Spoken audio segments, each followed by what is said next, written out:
सुबह 3 की स्टार्टिंग में हम देखते हैं कि लिनोई जब जैसे सोकर उठी तो तब उसे पता चला कि उसके फादर ने उसके बैंक अकाउंट से बहुत ही सारे पैसे खर्च कर दिए हैं। इसलिए वो परेशान होने लग जाती है एंड फादर को कुछ कहती भी नहीं, क्योंकि अभी हमें लिनोई के फादर का इंट्रोडक्शन नहीं दिया गया है। जिसके बाद अब हम देखते हैं कि लिनोई जब जैसे बाहर आई तो तब उसे एक पोस्टर दिखा 5 स्टार होटल में जॉब अप्लाई का। इसलिए लिनोई उसे बस ध्यान से देखती रह जाती है। जिसके बाद अब हमें दिखाया गया है कि लिनोई का दोस्त यानी कैन एक हॉन्टेड हाउस में जॉब कर रहा है।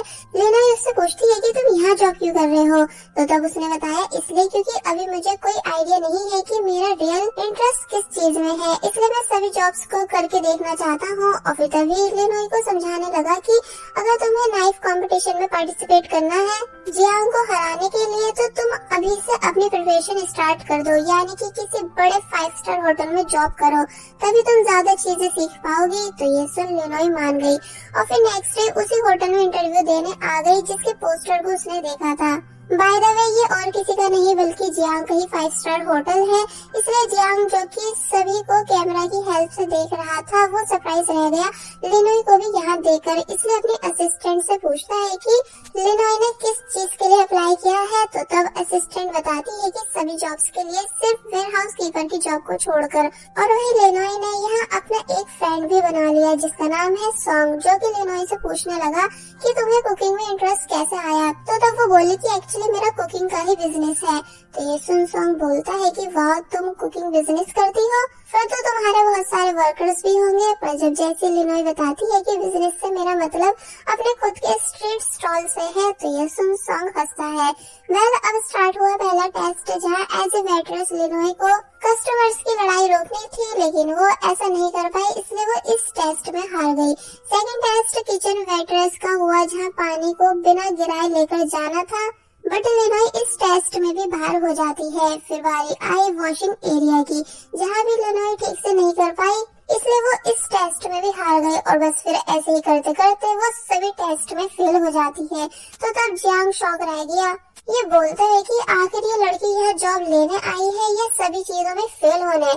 अब हम देखते हैं कि लिनोई जो कि अपना आराम से बैठी है, तो तब सॉन्ग उसे पूछता है कि क्या तुम नर्वस नहीं हो क्योंकि नेक्स्ट टेस्ट कुकिंग का है। तो ये सुन वो बोली बिल्कुल भी नहीं, क्योंकि मैं कुकिंग में बहुत ही ज्यादा बेस्ट हूँ, इसलिए देख लेना यहाँ मेरा पक्का सिलेक्शन हो ही जाएगा। और फिर जब जैसे सॉन्ग एंड लिनोई इन दोनों के बीच कंपटीशन शुरू हुआ, तो तब ये दोनों पूरे फोकस के साथ डिश रेडी करने लगे। तो तब इन दोनों ने पूरी मेहनत से बनाकर डिश रेडी कर दी, जिसे इससे पहले कि जियांग की असिस्टेंट चेक कर पाती कि तभी जियांग खुद से यहाँ आ गया एंड बोला कि ये राउंड मैं चेक करूंगा। और फिर जब जैसे वो लिनोई की डिश को देखता है तो तब पता चला कि ये तो एक बहुत ही ब्यूटीफुल रोज है।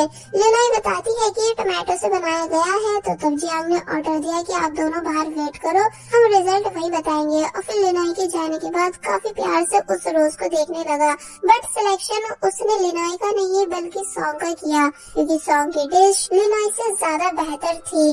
अब नेक्स्ट सीन में हम देखते हैं कि लिनोई कैन के साथ थी, जहाँ कैन शॉक रह गया ये बात जानकर कि तुम जियांग के 5 स्टार होटल में इंटरव्यू देने गई थी, जबकि तुम्हें पता है ना कि उसने हमारे मास्टर के साथ कितना बुरा किया है।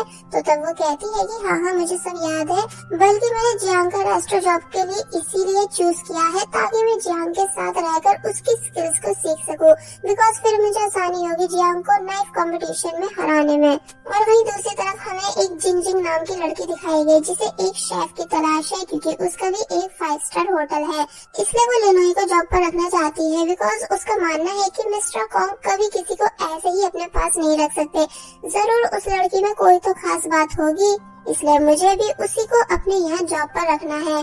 पर उसे मैं जॉब ऑफर तब करूंगी जब वो जॉबलेस होगी। अब वापस से हम कैन और लिनोई को देखते हैं, जहाँ लिनोई आगे की स्टोरी बताने लगी कि जब जियांग फाइनल रिजल्ट अनाउंस करने आया था तो तब उसने मुझे शेफ नहीं बनाया था बल्कि वेयर हाउस कीपर की जॉब दे दी थी। इसलिए मैं गुस्से से उसके पास गई एंड पूछने लगी कि तुमने मुझे पास क्यों नहीं किया एंड अब वो जॉब क्यों दे रहे हो जिसके लिए मैंने अप्लाई भी नहीं किया है। तो ये सुन जियांग पहले अपने असिस्टेंट को यहाँ से भेज देता है एंड देन बताता है कि जो काम मिल रहा है उसे चुपचाप कर लो वरना तुम्हें ये जॉब भी नहीं मिलेगी। तो ये सुन लिनोई चुप हो जाती है और फिर काफी सोचने के बाद वेयर हाउस कीपर की जॉब करने के लिए मान गई। कि तभी दिखाया गया कि सॉन्ग लिनोई के पास आया एंड उसको टीज करते हुए कहने लगा कि तुम्हारा कुकिंग बिजनेस है ना, फिर तो अब तुम मुझे काफी कुछ सिखा भी दोगी। तो ये सुन लिनोई जोर जोर से हंसने लग जाती है, ये बोलते हुए कि अरे वो तो सिर्फ एक स्ट्रीट स्टॉल है। तो वही पीछे से जियांग इन दोनों को हंसते हुए बातें करते देखकर जेलस होने लगा। वेल फाइनली लिनोई वेयर हाउस आई एंड वहाँ रखा सभी सामान देखने लगी एंड लिस्ट रीड कर उसे पता चला कि ये काम इतना भी आसान नहीं है जितना कि मैं सोच रही थी। फिर वो किचन के पास जाती है एंड सभी को काम करते हुए देखने लग जाती है, ये बोलते हुए कि काश मैं भी इन सभी के साथ कुकिंग कर पाती। कि तभी उसने सुना कि जियांग को फिश चाहिए, इसलिए लिनोई जल्दी से भागकर वेयर हाउस से फिश निकाल कर जियांग के पास ले आती है एंड बोलने लगी कि क्या इसे मैं आपके लिए कट कर दूं। तो तब जियांग गुस्सा हुआ अपनी असिस्टेंट से ये पूछते हुए कि लिनोई यहाँ क्या कर रही है, क्या किसी ने इसको यहाँ के रूल्स नहीं बताए कि बिना परमिशन एक वेयर हाउस कीपर यहाँ किचन में नहीं आ सकता है। तो ये सुन लिनोई शॉक रह जाती है कि जियांग इतना ज्यादा रूड क्यों है। तो वही बाकी सब लोग भी लिनोई को देखने लगे, जिस वजह से लिनोई को बहुत ही ज्यादा इंसल्टेड फील हुआ एंड देन वो वेयर हाउस में आकर बहुत ही ज्यादा गुस्सा करने लगी कि जियांग को एक न एक दिन में देख लूंगी। वेल नेक्स्ट सीन में दिखाया जाता है कि लंच टाइम में सभी एम्प्लॉइज मील खाने के लिए रेडी है एंड सरप्राइज थे कि कैसे सभी एम्प्लॉइज को यहाँ फुल रिस्पेक्ट दी जाती है, एक साथ अच्छे से बिठाकर लंच करा के। मगर जब जैसे ही सभी लोग खाना खाने लगे तो तब सॉन्ग बोला कि लिनोई अभी तक नहीं आई, इसलिए मैं उसे बुलाने जा रहा हूँ। बट जियांग यहाँ आकर सॉन्ग को रोक देता है एंड खुद से लिनोई को बुलाने आया, जो कि कुछ सामान कर रही है। लेकिन अब इससे पहले कि वो गिर पाती मगर तभी जियांग यहाँ आकर लिनोई को बचा लेता है, यानी जियांग ने उसे गिरने नहीं दिया। इसलिए ये सीन थोड़ा रोमांटिक बनने लग जाता है। मगर तभी लिनोई जियांग से दूर हुई एंड उससे उसके यहाँ आने का रीजन पूछने लगी। जियांग बताता है कि सभी लोग तुम्हें बाहर बुला रहे हैं लंच के लिए और फिर तभी सॉरी बोलने लगा, ये कहते हुए कि आज मुझे तुम पर इतना चिल्लाना नहीं चाहिए था, इसलिए एज ए सॉरी मैं एक रूल चेंज कर रहा हूँ कि अब से तुम भी किचन में आ सकती हो शेफ्स की हेल्प कराने। तो ये सुन लिनोई शॉक हुई इतनी ज्यादा कि मुंह से पानी तक निकालने वाली होती है। मगर तभी जियांग उसे ऐसा करने से मना कर देता है, ये कहकर कि अगर तुमने ऐसा किया तो मैं तुम्हें जॉब से निकाल दूंगा। और फिर जब जैसे यहाँ से जाने लगा तो तब लिनोई बहुत ही ज्यादा खुश हुई, इतनी ज्यादा ये जोर जोर से चिल्लाकर डांस करने लग जाती है, ये बोलते हुए कि इसका मतलब अब से मैं भी कुकिंग कर सकती हूँ। तो तब जियांग उसे देखते हुए हंसता है, ये बोलते हुए कि ये लड़की सच में पागल है। और फिर जब मुस्कुराते हुए बाहर आ ही रहा था तो तब उसे यहाँ अपना बड़ा भाई यानी यांग मिला, जो कि पहले तो जियांग से उसकी खुशी का राज पूछता है कि तुम आखिर इतने मुस्कुरा क्यों रहे हो। मगर फिर जियांग को उसके नेक्स्ट कंपटीशन के बारे में बताने लगा, जो कि उसी लड़की यानी जिंग जिंग के साथ होने वाला है, जो भी कुछ देर पहले लिनोई के बारे में डिस्कस कर रही थी। इसलिए यहाँ ये दोनों एक ही साथ बोलने लगे कि वो ये कंपटीशन जीत के ही रहेंगे।